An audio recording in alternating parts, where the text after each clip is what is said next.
We are back. Welcome to another episode of Dynasty Theory, a proud member of the Ross Tucker Football Podcast Network. I'm your host, John Bauer. Find me on Twitter at the Bauer Club. Of course, we are joined by the one, the only, Dan Lamagna. That is at FF Coach Dan on Twitter. What's going on, Dan? Gentlemen, good evening here. I got some new Dallas swag for Hard Knocks tonight and for the season. Happy about some preseason DFS winnings, but not happy about these COVID issues that are affecting some of my players. So I think it's a lot going on, man. There is a lot going on, and we have a lot we want to talk about today. A lot of news that popped up today that is extremely relevant and is going to impact the Dynasty landscape from league to league. We're also joined by Mitch Sorensen. That's at DynoMC on Twitter. What's going on, Mitch? What's up? Like, the news that hit today, like, you don't want to hear it, but thankfully it actually works out to how we had these episodes laid out. You know, last week we're talking about how to rebuild. This week we're going to start talking about how to contend. And now all of a sudden we have the Etienne news and you have James Robinson on the other side. So it's kind of going to bridge the gap for us there. Last week, if you did not catch the episode, we talked about some rebuilding strategies, a very high-level look, because we did have a strategy session about a month ago, so we didn't want to spend too much time on that. But then we talked about targets that we were looking for, and one of the strategies was, hey, we're looking to target players that get injured if you're rebuilding. Well, on the other side of it, like Mitch mentioned, you have a player like James Robinson. What do you do with him? And tonight, we're going to look at it from the contender side. But before we get there, we do want to spend a little bit of time talking about the Jaguars and the Saints, the takeaways from last night. And this really went from 0 to 60 really fast today. We're in the Discord, we're talking, and we're saying, well, here's the timeline. It could be anywhere from 3 days to the whole season. And okay, well, if this happens, and like in the middle of it, out of nowhere, boom, he's out for the season. And I'm like, well, we just wasted like the last whatever amount of minutes talking about what ifs. So Travis Etienne, he has a Liz Frank injury, out for the season. He hit the IR. So if you're not on the 53-man roster when the season hits, you can't return at all. So there's no chance, even if he was able to come back, that he's going to be able to play in 2021. Dan, whether it's Travis Etienne, let's take a step back. Overall, we had a primetime game last night. All eyes were on this game because we want to see Trevor Lawrence. We want to see that Jameis Winston Taysom Hill battle. What did you see last night? I definitely seen Jameis Winston secure his job. I mean, I think we all saw that today through Twitter postings. But going into that game, all preseason, we've been back and forth, Hill, Winston. And for them to start him with all the starters, he just capitalized on it, and he looked good. I mean, they're going deep, and he still doesn't have all his weapons around him. I saw Marcus Callaway make some super impressive catches, probably against the Sisters of the Poor secondary in Jacksonville there. So I'm not like over like crazy on it, but Callaway's a guy we were looking at. You know, he says, hey, Michael Thomas is out for a while. Winston's got to throw to somebody, or Hill at the time we were having these conversations. Deontay Harris is facing a 2-game suspension. Traquan Smith can't stay healthy. Marquise Callaway is another guy to capitalize. Him and Winston really just took advantage of last night. Tony Jones is standing out to us there, and the backup running back. I see you smiling there, JB, and happy about that. So New Orleans, I think I left feeling a lot better about than I did going into that game, because the one thing I do know for sure about the Saints is their O-line is dominant. It's the best in the National Football League. So at the very least, Winston's going to have time back there and shouldn't be making any hasty decisions. And then on the other side, guys, man, I'm a little bit concerned about those Jaguars. So before Mitch, we'll turn the Jags over to you here in a second. But I was smiling, and if you're watching on YouTube, if you're watching through the Patreon live tonight, I was smiling because Dan mentioned Tony Jones, and there is that burst to him. There's that ability to make plays and make people miss and find the holes. And Devontae Freeman and Mitch, you and I, we like Latavius Murray, but they haven't looked strong. Some might say washed. I think Devontae Freeman, we were already there a little bit last year with him. But Tony Jones, I talked about it last week on Dynasty Theory. As a rebuilding team, I said, Tony Jones intrigues me. And I threw some waiver wire bids out, and something came up. So when I'm going through it, I completely forgot to go back. Luckily, he is still on the wire in many leagues. So I'm dropping $700 on him. I did. Listen, I'm team get your guy. So we call that the Bauer around here. Whenever someone spends all the fab, it's the Bauer. Right. And it's no different at home.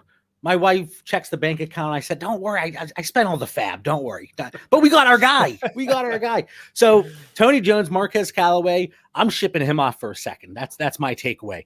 I think we saw, and Mitch, you brought it up in the Discord, we saw the perfect storm for him. Primetime game, nobody else around, 2 huge touchdown catches. So this is your window to move him, because overall, this is a profile I don't think sustains long-term success. Anyway, that's my spiel. And then hopefully Jameis Winston can not only lock down the starting job, but keep it. All right, Mitch, Jacksonville. I won't say Jaguars because you always make a face when I say Jaguars. Jaguars. But I was just going to say, I'm not worried about the Jaguars at all. I don't know how much actionable stuff you could take away. We'll talk about the Etienne stuff later, but how much you could take away from how the offense looks, because they're running the most vanilla. I mean, Dan Orlovsky went off about it last night. It's just a vanilla concept they're running in the preseason. Like, I think we all knew Urban Meyer was going to be one of those coaches that's like, no, we don't show anything in the preseason. We're going to wait till they see it week 1. It's like, cool. So everyone will see it when you play Houston instead. Like, as stupid as I think it is, I actually do think that's the way they're going about it. So as far as the Jaguars itself, I'm not making any changes, but I did want to mention on Callaway. I really think right now he's entered into the, if you're going to trade for him, you just want to mention a draft pick, a second. Like, that's what everyone is going to be willing, I think, to trade him for. We've seen him move for first, but I think that's pretty hard to do. And anyone who has him isn't going to accept a third, right? So he goes right in that territory. For me, I'm not moving a second for him, because I think the game that he had yesterday or on Monday night, whenever you're listening to this, could have been his best game of the year. I mean, the 2 catches he made, they're highlights on anybody, any wide receiver in the NFL. That's their highlight catch for the year. He had 2 of them last night. So I'm just being really trepid on picking him up anywhere. He's not on any waivers, so that's not even an option this Wait, I found him on 2. Oh, did you? Very nice. So I had to split up. I'm doing like 400 on Tony, 400 on Mr. Callaway, and I'll save 200 for the rest of the season so I don't get anybody else. But that's a lucky waiver wire there. And then to Mitch's point, I mean, he made circus-like catches that you don't always come down with, which gives a big stat line. I was looking at attacking that Jaguars defense. I had a Saints stack in the preseason last night, and I'm thinking, boy, this is going to be a defense we're attacking during the regular season. So it was the perfect storm for Winston and Callaway last night, and they took advantage of it. So I give them credit, but definitely concerned about the Jaguars defense, which, hey, maybe means more Jaguars offensive production in the regular season, a lot of those garbage time points that they'll be putting up. And again, you just got to hope Trevor Lawrence stays healthy. And they have to get some running game going, though, to take some pressure off them. Well, speaking about the running game, perfect well segue. Done, Dan. Perfect segue. So Travis Etienne, like we said, out for the season. Mitch, I know we talked about rebuilding last week, and this kind of fits the bill, but Travis Etienne, what are you doing? We've had all day to react. So we have been in the chat. We have been making moves left and right, gauging value, seeing who's up, who's down, who's interested, who's not. What are you doing with Travis Etienne? How are you approaching this situation from an overall dynasty value perspective? Yeah, so I don't have a ton of shares of him because he was really going in the range that Zach Wilson was going. So I always ended up taking Zach Wilson instead. But I do have a couple teams with him, and the teams that I'm considering that I would be contending in those teams. But I got him for a rookie pick. And so I didn't really consider it like I had to have him to compete. I think if you're in that situation, you probably weren't competing anyway, so you really shouldn't trade him for any sort of discount, because this isn't an injury we have to worry about next year. I mean, he's supposed to be healthy in like 12 weeks, but they're not sure if they're going to bring him back for the season at all. But I mean, he's going to be healthy. Well, they can't, since he's on IR. Right. They can't. Yeah. And so as far as trading him, I don't want to trade him for a loss. Like, I haven't moved him at all today. I've actually been trying to go out and acquire him on all my rebuilding teams, because if I could trade a first for him, I really like that. But a lot of people, they're still super hesitant. I think right now is a super hard time to get him, because I think a lot of people are in that circumstance to where they were the 106 to the 108 in Dynasty last year. So their teams are average. So they don't have to compete this year. They could probably rebuild for next year. So I think he's actually going to be pretty hard to go out and to acquire. And I think you mentioned like moving a first. Mhm. That's a move that it doesn't really make sense, because if Yes. you're moving a first, he's sitting on your bench or IR or whatever you Mhm. have in your league. And it's kind of like one of those situations that I think if you're contending, it's like that David Montgomery, Chris Carson. I mean, it's funny because now James Robinson creeps in that conversation. Do you trade Travis Etienne for James Robinson if you're contending and you need that running back? I mentioned Chris Carson, and then we look at Michael Carter, Kareem Hunt, Myles Gaskin. I don't think any of those guys get it done. And like you said, Mitch, I don't have much Etienne because for me personally, I had Javonte Williams ahead of him pre-draft and post-draft. And Etienne was going before Javonte every time. Mhm. So I landed with Javonte. Now,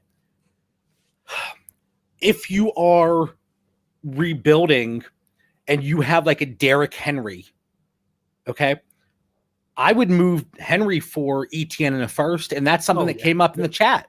And I think that's realistic. Dan, you're kind of mulling it over there. What do you think? I was a little nervous at first, but then when you finished the completion of the trade there, I felt better, JB. Oh, with the first. Come on. Yeah, It would have to agree with that. If you could get yourself a stud and then Etienne's kind of like a bonus, like, okay, hey, I'll take the calculated risk, but he's not the guy I'm banking the trade on, I feel really good about that. I think first I'm glad I dodged another bullet, and similar to you guys, I didn't have any shares.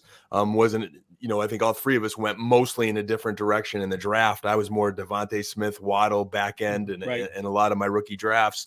I believe he's a fine acquisition for next year, but I think he is the ultimate John Bauer price-dependent tagline guy. I mean, absolutely.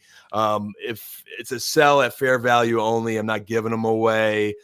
I wasn't really acquiring him when he was healthy, and I wasn't really feeling warm and fuzzy about the Jaguars situation there. So, price dependent, perfect John Bauer guy.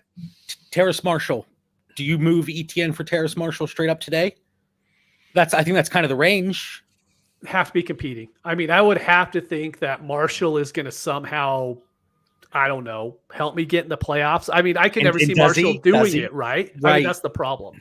I think that's the proper value, but as far as making the trade, I probably couldn't end up doing it. If I had Etienne on a roster that was contending, Marshall still is not a player that I can move him for. Looking at wide receivers, it even gets tricky, like Robert Woods, Cooper Kupp, Kenny Golladay, Courtland Sutton, Juju, T. Higgins. I think a lot of people would still prefer. I actually would take most of the wide receivers. Most of them that you named, actually. Would you? Yeah. Okay. I think they're enough of a difference over what I would have on my bench. Because, I mean, they would be moving into the flex over Etienne. So, I'm probably counting on getting 13, 14 PPR points a week. Okay, that's fair. But I think that Terrace Marshall range, or Elijah Moore even, the player that we like, value-wise, it's there. But are they really doing anything? You would have to believe that their value, they are productive enough in 2021 that their value rises throughout the year. Whereas Etienne, this doesn't sound as gloomy as Achilles, at least from what we're reading and understanding. And I'd be the one to say I would do it for Elijah Moore because I believe he could be their number one receiver. I would need something extra with the Terrace Marshall because that situation's cloudier with DJ Moore and Robbie Anderson now getting a 2-year extension. Okay.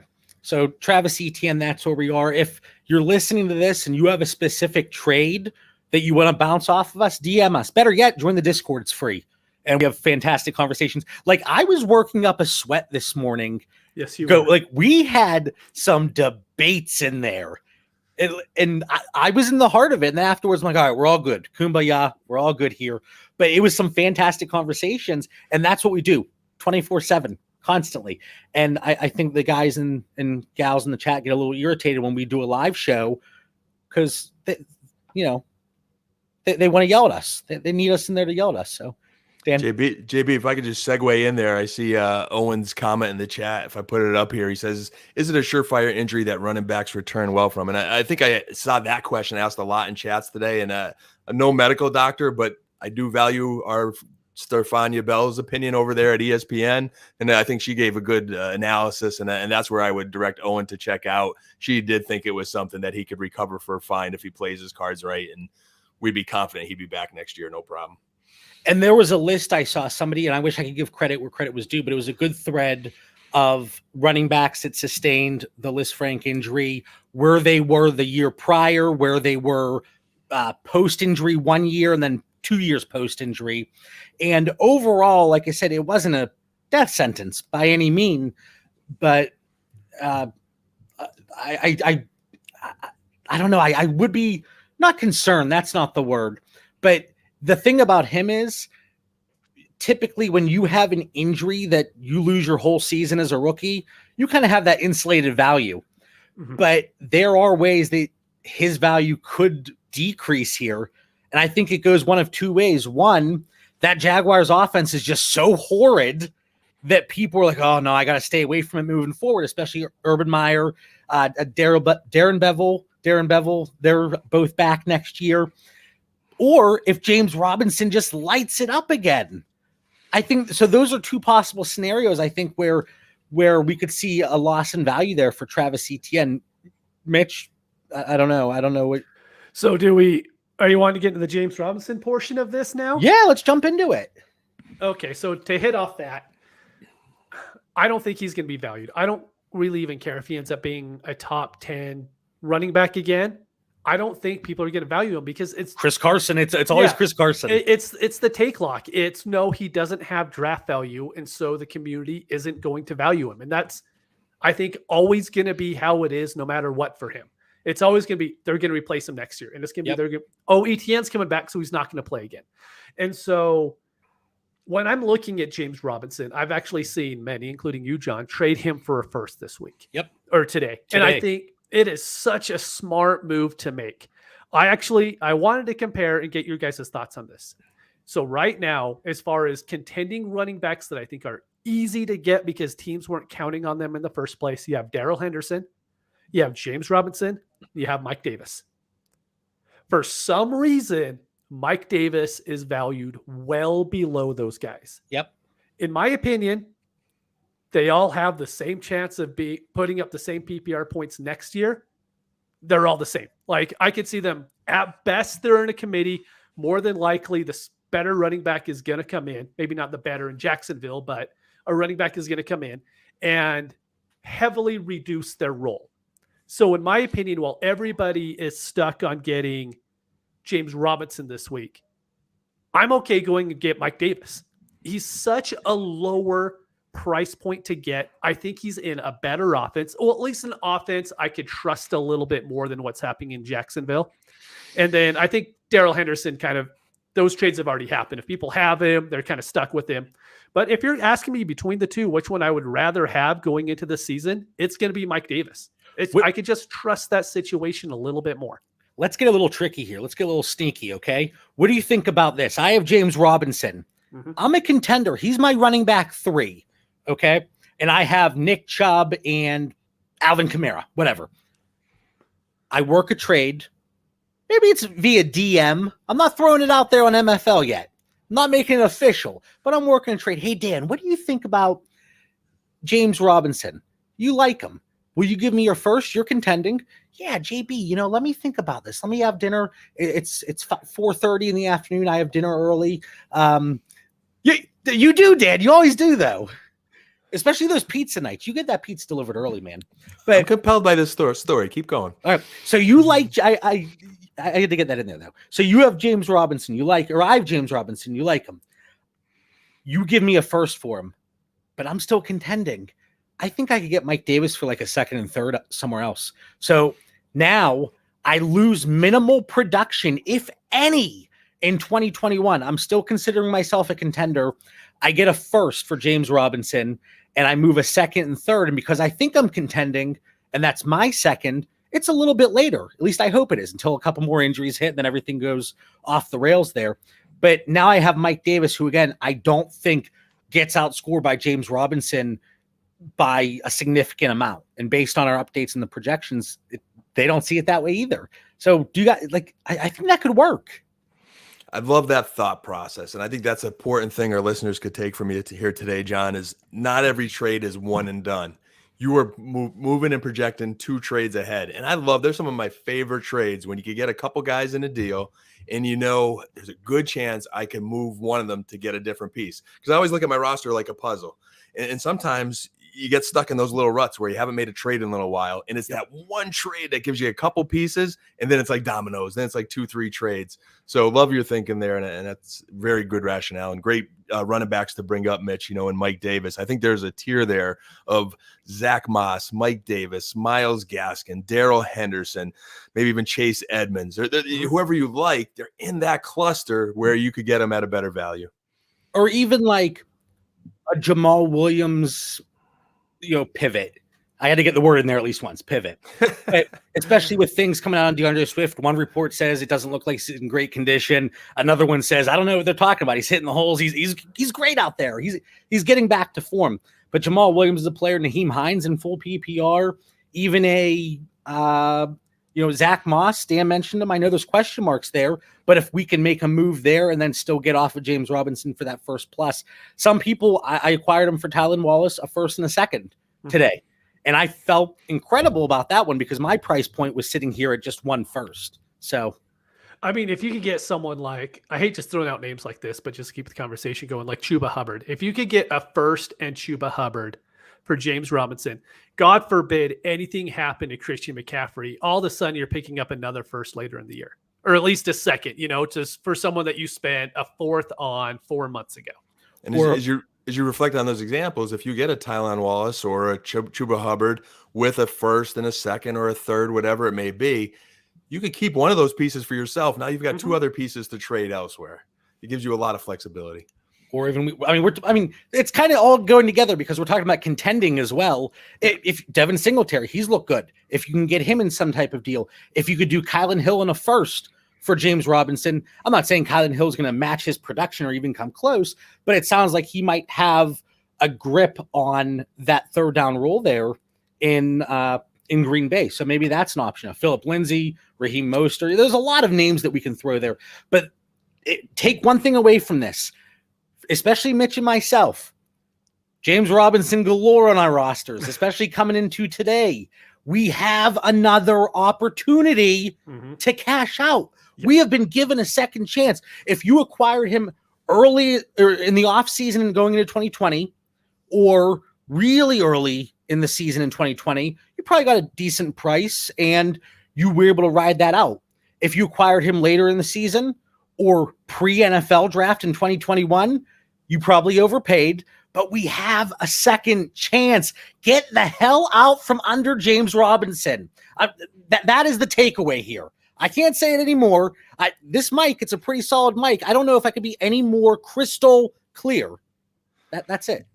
We could probably write a little mini chapter on the James Robinson 2021 offseason here.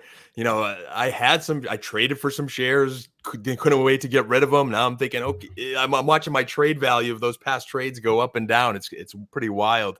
And to touch on your pivot point there too, JB, a lot of these running back scenarios that we have a good gut feeling on aren't going to pan out. And there are many pivot opportunities, Moss Singletary, Fournette Rojo, Jacobs Drake, the whole New York Jets situation, Melvin Gordon maybe surprised. Just who knows what's going to happen this season where you get one of those guys in a trade with a draft pick and a prospect.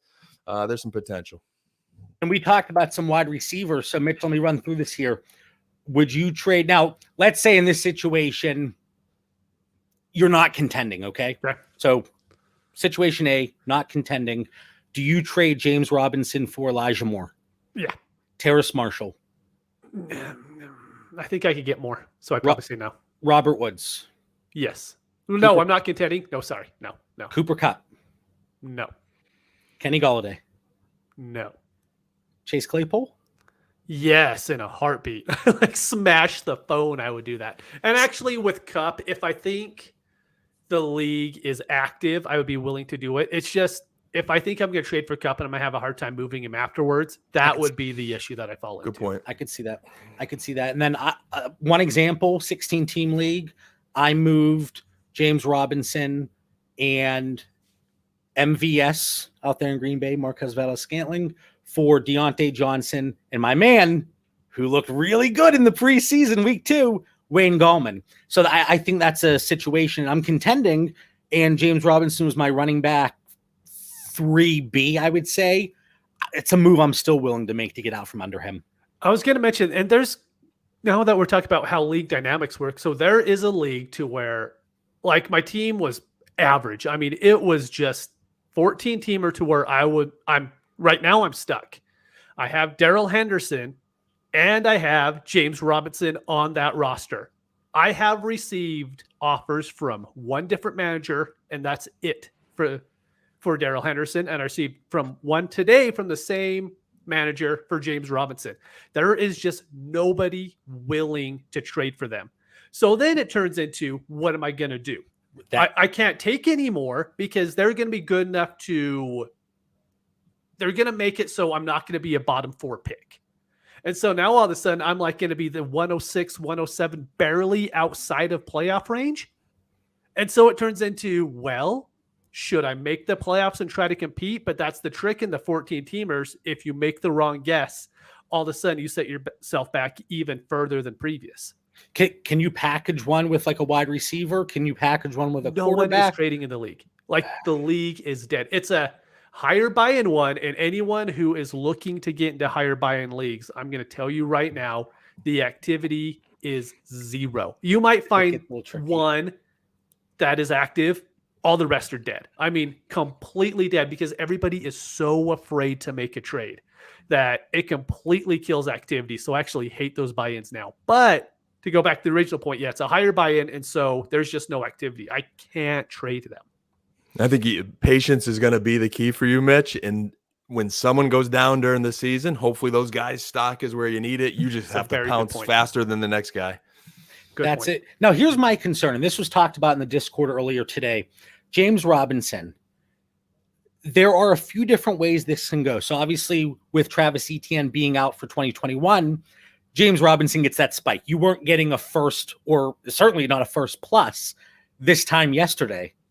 You know, so looking at James Robinson, it can either go, he has a productive year. So if you're contending, if he's your running back 3, running back 4, and you get stuck with him, he could certainly help you win in 2021. Or that team just, it's not clicking. And I don't know how, but let's say that line is even worse than last year, even though a lot of the same pieces, same system really, from the same offensive line coach. I believe he's still there. So you're getting those same concepts from the line, and he struggles. You're not getting a first then. So that's the worry that I have. You can cash out for the first today in a lot of situations. Obviously, Mitch, in that league, that's not happening. Or you can hang on to him. He could help you possibly contend and compete and win a championship. Or you're hoping for that value to go up higher. I don't think it's going to go higher. I just, like you said, Mitch, let's say he's at running back 12.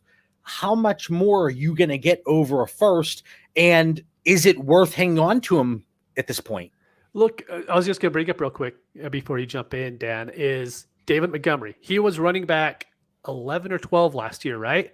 And he has draft capital, and no one likes him still. It might have been even higher, actually. Might have been higher. I mean, and no one still likes him. And so there's just these running backs to where they're okay being on your roster, but you have to understand that the value can fall out at any minute on them. And then you're kind of just stuck with them. And doesn't mean they won't produce. It doesn't mean they won't put fantasy points weekly on your team. It just means that no one else is going to want them, and your roster has less value because of it. How low would you... So let's say it's week 5 and James Robinson, he's doing okay. He's a low end running back 2. That team in that 14 team league, you're 1-4. Yep. Do you take a second? Take the worst, best, the highest second round pick that you can. However you want to word it, the lowest, the best, whatever is going to give you the best draft equity. Take that. But then it comes down to, let's say it ends up being a later second. Is it worth having James Robinson as a potential flex play beyond 2021? I think that's where I am. Like, out of spite alone, I think I would just hold him. If you're not paying my price, And for the most part, I would say I've had success in leagues. I have James Robinson, but if you need willing league mates to make a trade, and if that's not going to happen, you can't make them hit accept. You can't make them check their email. You can't make them download the app. No, I'm not doing that. I don't have a smartphone. He is the ultimate John Bauer price dependent player. Yep. Everything you just said, John. He fits the definition in the book, pal. Yeah. So James Robinson, Travis Etienne, a lot going on there, and that, as well as James Robinson does, not only is he not going to have that dynasty value strictly because of his lack of draft capital, but you have to remember a first-round running back is coming back next year. Travis Etienne's not going anywhere. The only hope we really have as James Robinson managers is if after year 3 and as an undrafted free agent, he can go elsewhere after year 3. Is he an exclusive rights or restricted, or you just I think, is it unrestricted? I think he's actually restricted because he was a UDFA. So I think, hold on, I'll look it up. Keep talking. So there's only one more year left on that contract after 2021. So maybe you ride it out, see if he bounces somewhere else, or, he can still be a 1B to Travis Etienne's 1A. There's a lot of different things, but my price point is still the first. I'm not moving him for a second, even if I'm in that league. It's very difficult to move him, like Mitch talked about. He'll be restricted. He will be restricted. We don't like that. I don't like that at all. But yeah, it's always worrisome in the writings on the wall when you bring in a first-round running back with a new coaching staff and you're an undrafted free agent. It doesn't really bode well.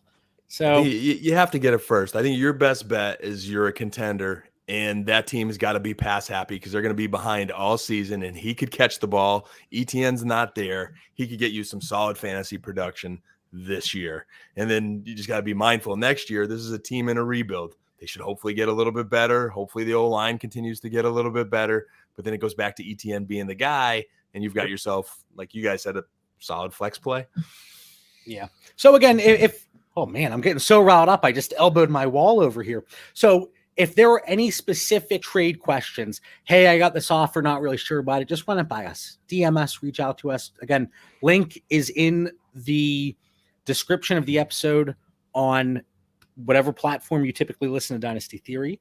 And then it's also underneath the video here on YouTube. So to wrap up the show tonight, and it's a quick one tonight. We're rolling through. I like this. I feel like we covered a lot, but some trade targets that and I'm jumping around. I haven't you're skipping over. We didn't even get into the contending part, man. We're 30 minutes on James Robinson here, JB. No. The contending part's going to be relatively quick. Sure. A quick hitter here. But this is the first time I'm looking at the show notes, actually. I'll bold it up for you. Thank you. He wrote.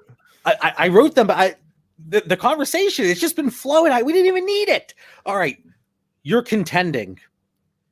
Mitch, ideal timing. We talked about timing with a rebuild. Ideal timing throughout the offseason, throughout the beginning of the regular season. When are you looking to acquire pieces to help you make that push? Because just like rebuilds, there is a time that is going to benefit you to try to make that push. Without a doubt. Right now, we just saw an injury happen, right? So you don't want to go and look for those one and done players, in my view, right? If you're going to trade a lot for them. I'm saying if you want to go right now and you're like, I'm contending, I want to make sure that I'm not just contending, I'm looked at as going to be the champion in this league. And how am I going to do that? The way I'm going to do that right now is I'm going to attack quarterbacks. I want to upgrade my quarterbacks if possible. So let's just say I have Sam Darnold. What do I need to do to turn him into a Matthew Stafford? Because we all know it's really hard to turn him into the top 7 or 8 guys right now. They're really extremely hard to move without giving one of those guys back. It's too expensive. Yep. Yeah. And so you're looking at him or a Tannehill. So that's the kind of move I'm trying to make. Or if not, like today in a tight end premium league, 12 team, I moved Tyler Higbee and Adam Thielen, and I got Mark Andrews. And so it's just making sure in the quarterback and the tight end, I'm having a positional advantage over anybody else that I play. I could figure out wide receivers on every team any week during the season. There will always be one I could trade for. So I'm not worried about that at all right now. But running backs are super hard because right now we have James Robinson, right? A week from now, we're going to have someone else. A week from then, we'll have someone else to trade for. But a lot of the higher tiered ones, if you have Nick Chubb on your team, unless someone's been totally out of it, we're only 2 weeks away from the season. So if someone has Nick Chubb, more than likely they're going to be pretty happy with Nick Chubb right now. What if, and this is, hopefully it didn't happen to anybody, but you're rolling Nick Chubb, Cam Akers, Travis Etienne. You're like, oh, I'm golden, baby. And now they're like, well, I don't want to move Akers at a discount. I don't want to move Etienne at a discount. Maybe I look to 2022. Maybe that's the time you look at Chubb, Elliott, Kamara. Maybe injuries really got to them. And I've seen some tweets. People are showing rosters, and it's like, you feel bad for some people. Mm-hmm. And we've all been there. We have all been there. I've had leagues. I'm like, I can't even put together a starting lineup, and it's like week 3. Well, let's look ahead to next year. I think we saw that tonight in our Discord league that we're drafting right now. I believe our boy Roy had Etienne and Akers, everything kind of imploding on him, and then he pulled the big Derrick Henry trade to get multiple pieces to get him out of this rut, because he definitely got hit hard with it with those 2 injuries. So to your point. So I would say, even though it is a higher price asset, that Kamara, that Chubb, that Zeke, Henry, Eckler, Mixon, Aaron Jones. I know we talked about Aaron Jones. That one really is price dependent. But the other guys, I think you could find a discount depending on the makeup of that person's team and what they might be looking to get back. So something to keep an eye on. But we also talked about the Mike Davis, the Darrell Henderson, the Zach Moss, with a lot of question marks. So you're not banking on him to necessarily go out there and win you a title, but he could surprise you. Chris Karskin. I'm combining. Well, because I was reading Myles Gaskin next. So Chris Myles Karskin. We'll the mind is going faster than his mouth right now. But that's why I was bringing up Mike Davis before, is because you don't have to trade that first. I mean, if you're trading that first right now, you are saying I am contending. And if not, you're going to have to trade for someone else's first in the future, right? And so that's why I kind of like going for the Mike Davis running backs if you're going to go for him right now. You're moving a second. A second isn't going to make or break your team in value next year if you end up not being well, because you can always trade for another one. Or even right now, after what we've seen from Javonte Williams, Dan, you brought up Melvin Gordon. He's not going to be too expensive. And he could still give you certainly some running back 2 production throughout the course of the season. And it better not happen. I'm not even going to say it. Never mind. I'm not even going to say it because I have too much Javonte Williams on my teams to even bring that out in the atmosphere and the environment here. So I think to Mitch's point, giving up something small to get a solid guy you're not going to regret a year from now. And that's the important thing, not to have regrets 1 year from now. I mean, I remember getting Bauer trading Alvin Kamara at the time of thinking, he's banged up and Chris Carson's hot and Mark Ingram's on this Ravens offense that's so explosive. And oh my God, I just want to puke in my mouth thinking about that trade.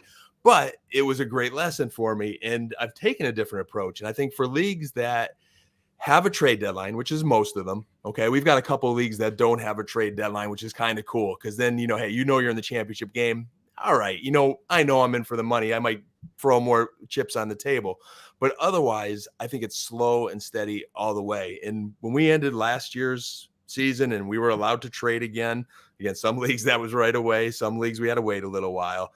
I've been chipping away all off season on my rosters with the mindset of a contender, and it's looking at weaknesses. 1 week I'm looking at my quarterbacks, another week the running backs, go position by position. All right, I've worked on all the positions. Now I'm targeting players. I'm starting to develop some more players that I want to go after, and you chip away at making your team better without mortgaging the following year. I think that's really important, to be patient from the last day of the season to the playoff run when it comes. And then, so looking at the quarterbacks, Mitch, you talked about some of them, but even let's say you have 3 quarterbacks and we know injuries hit, bye weeks hit. I think you could get Tyrod Taylor thrown in to some deals. And Dan and I did it. I wasn't contending, and this was a few weeks back, and Samaje Perine was almost the holdup, but we got it done. And I moved Tyrod Taylor in a deal where it gives Dan a little bit of the depth. Is he going to be a starter for the whole season? We don't know if Mills is going to take over, what's happening with Watson, but there probably is no long-term value with Tyrod Taylor. So I think he's somebody's a dirt cheap option. Wide receivers, Mitch, you said you're not really worried about wide receivers. I am so excited. My brain is moving so much faster than my mouth right now. And I'm looking at my tiers here available on the Patreon, of course. But I'm looking at these wide receivers: Sterling Shepard, Antonio Brown, Marvin Jones, even Mike Williams. These are guys that are not that expensive. People were forgetting about Devontae Parker because of what's going on in Miami and the injuries, and Jalen Waddle there. Is Tua going to open things up in that offense? And I mentioned Sterling Shepard, Dan's boy, Kadarius Toney. There's question marks there. He's had some things going on in his personal life. I think I read somewhere, was it his grandmother that passed away or his grandfather? I think there was a death in the family that he was dealing with. So there's all these things adding up for him. So Sterling Shepard, certainly somebody as a contender that could produce and add some value. And I think that's the value of being an active trader in a league, where that boatload of names that you just gave us, JB. Again, I'm sure our listeners are hearing these names and they're like, hey, I like this guy, I don't like that guy. Well, let's just say Mike Williams is one of those guys you like in the preseason. Chargers offense is looking good, free agent year, all these things kind of lining up. Then he misses a week of camp and Mike's going to be hurt again. That's when you pounce. Kadarius Toney, I was super high on him. I'm not as high on him now, but if he's going to be dirt cheap, don't lose complete conviction on guys you had some good rationale behind that you liked before. Get them now. But who's to say the rationale was good? That's my question. That's a conversation. That's the chance you take, man. That's the chance you take. That's a conversation for another day. Anything else with contenders here, guys? Talked about the timing, talked about some of the targets here. And I think, just like Dan brought up, again, going back to the timing a little bit, make that move now for a player that you have any belief is going to produce. Mm-hmm. And if we rattle through those names, it just give you some ideas, get things moving, get the wheels turning a little bit. You might have said no, and that's okay. And we talk about these trades that we make. It is to give you guys and ladies ideas to what you could potentially do in your leagues. And sometimes you're going to say, oh my God, that freaking sucked. I'm not doing that. What are these guys talking about? And that's okay. Just ideas. All right. JB, I think to your point of is that rationale good? I think that's an important thing to remember. Like you brought up Tyrod Taylor, and we made a trade, nothing earth shattering that's going to break either of us a year from now. We saw ways to improve our rosters. I took him in a startup too. Believe me, I am not high on Tyrod Taylor whatsoever. But the rationale now for me is I don't believe Watson's going to come back. Could be wrong. I don't believe that backup rookie quarterback's going to make an impact or get in there anytime soon. I'm just banking on Houston kind of just being that annoying team that kind of hangs around and plays some okay football, loses more games than they win. And Tyrod gives me that, bye-week option that I got dirt cheap. And again, that's my rationale now. But we're going to, in 2.5 weeks, a little less, are going to enter week 1. And week by week, we are going to get more information of, the team's game plans, the target distribution, the impact of injuries. Eventually, we'll get to be forecasting out, looking at trade deadlines. You have to be flexible and be willing to adjust. And I think that's something the three of us have worked really hard to get better at all offseason into the regular season. We both have our conviction and our takes, but we're not stuck to them. We're not married to them. You have to be flexible. Yeah, like I think previously we used to do. Sorry. Preseason, I have to do right. That's right. He's drinking those pretty drinks again, Mitch. Let me see what drinks over there. What do you got? It's just a Coors, man. It's just a Coors. But product sponsor for the future, hopefully. Like I used to always put out a tweet on, these are my guys for the season, right? These are the guys I'm really high on. The reason why I'm not doing it this year is because I don't want to be locked into certain guys. Be like, well, no, I said this guy was my guy, so I'm not going to trade him any teams. No, we have to be fluid in Dynasty. If there's a player who comes out week 1 and like he's just not getting any work, we're going to have to look into, well, why is he not getting work? And if it's just he isn't ready or maybe the coach doesn't feel he's good enough, then all of a sudden we need to go, okay, we need to readjust and move from there. So as much as I like someone like Deontay Johnson, if all of a sudden Claypool ends up being the number 1 in that offense, spoiler alert, he won't be. No, if he is, we'll change course on that and we will adjust and we will move. I mean, I think that's the problem is when you have your guys in Dynasty. I mean, this was kind of going to hit my final take is there's some guys that you just can't trade for in Dynasty because some people just end up liking them more and you can't get them on your team. I know nothing about that. Yeah. There's no Amari Cooper or CeeDee Lamb or anything, always over there Cooper on Dad's team, right? Always Cooper. But it's when you have those guys, it's so hard to move off of them, right, Dan? I mean, Dan could speak to this to a T. Like, you're stuck on those guys, and I just don't want to be in that position this year to where I'm like, you know what, James Robinson is my guy like he was last year.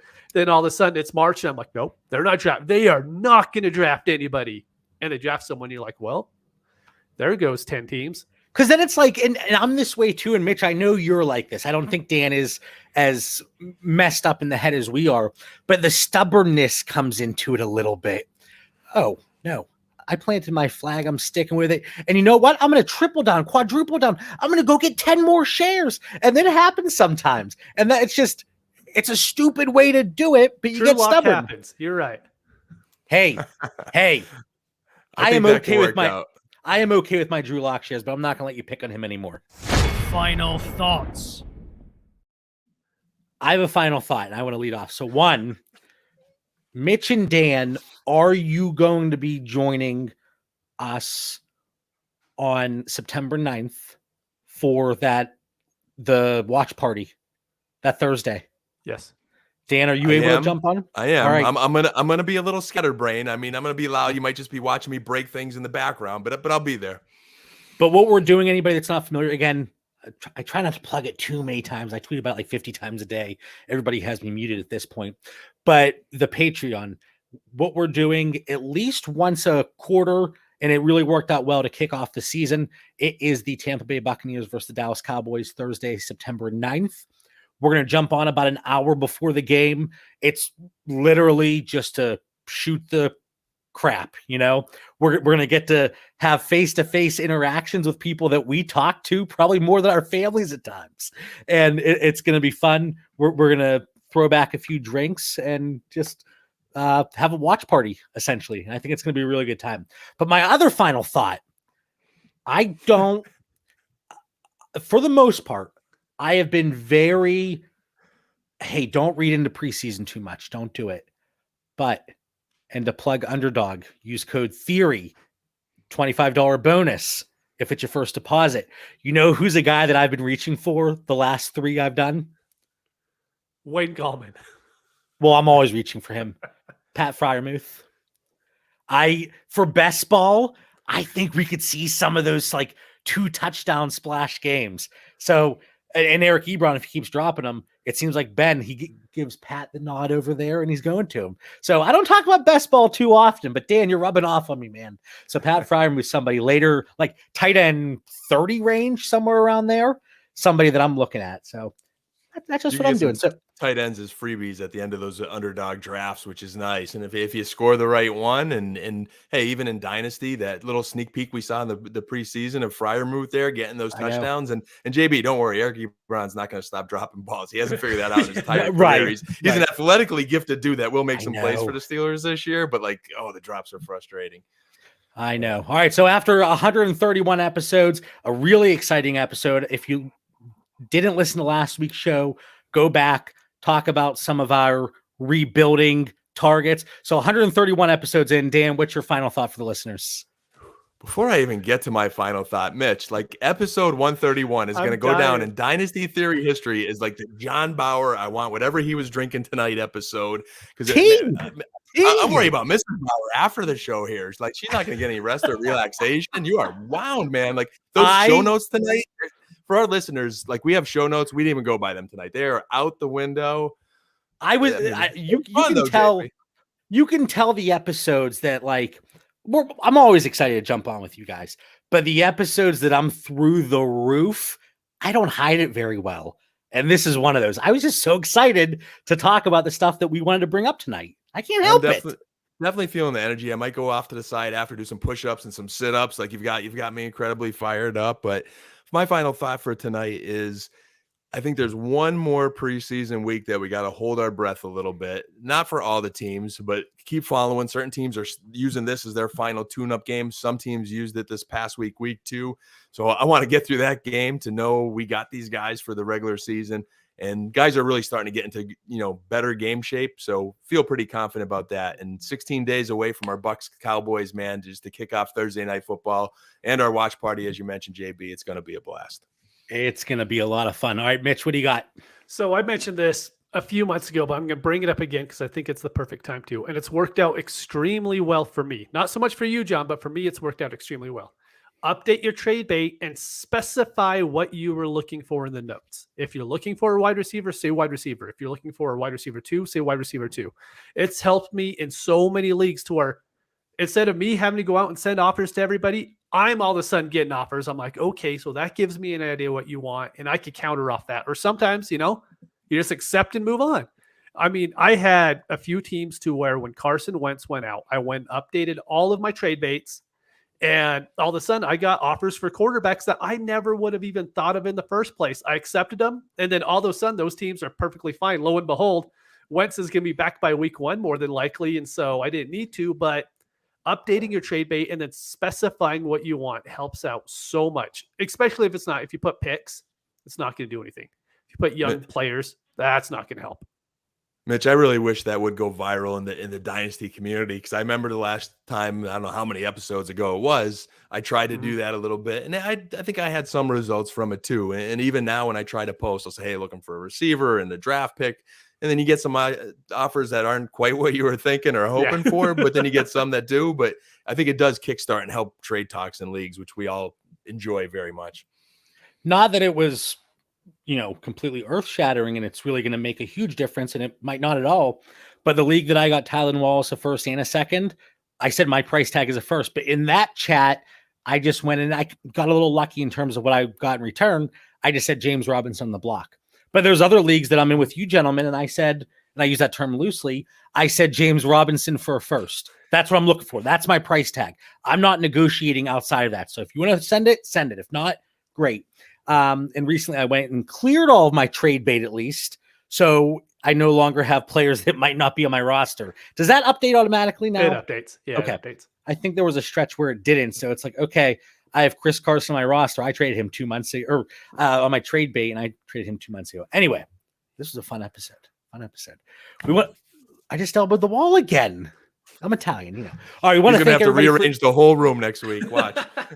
Well, if you notice, I have a little gap there because we're doing the Instagram Devontae Adams jersey giveaway. I'm giving away the jersey that was in this spot to a lucky listener. So I am rearranging a little bit. That's your way of rearranging your room. That means you have a vision for some other jersey to go in there. It means I can get another one. That's exactly it. All right. We want to thank everybody for tuning in. Follow the show on Twitter and Instagram at Dynasty Theory FF. If you appreciate the content, check us out over at Patreon. $5 a month. The rest of August is free. Sneak peek, tiers, projections, all that good stuff. And then check out our Discord. All the details are in the episode description. We will catch you guys next week.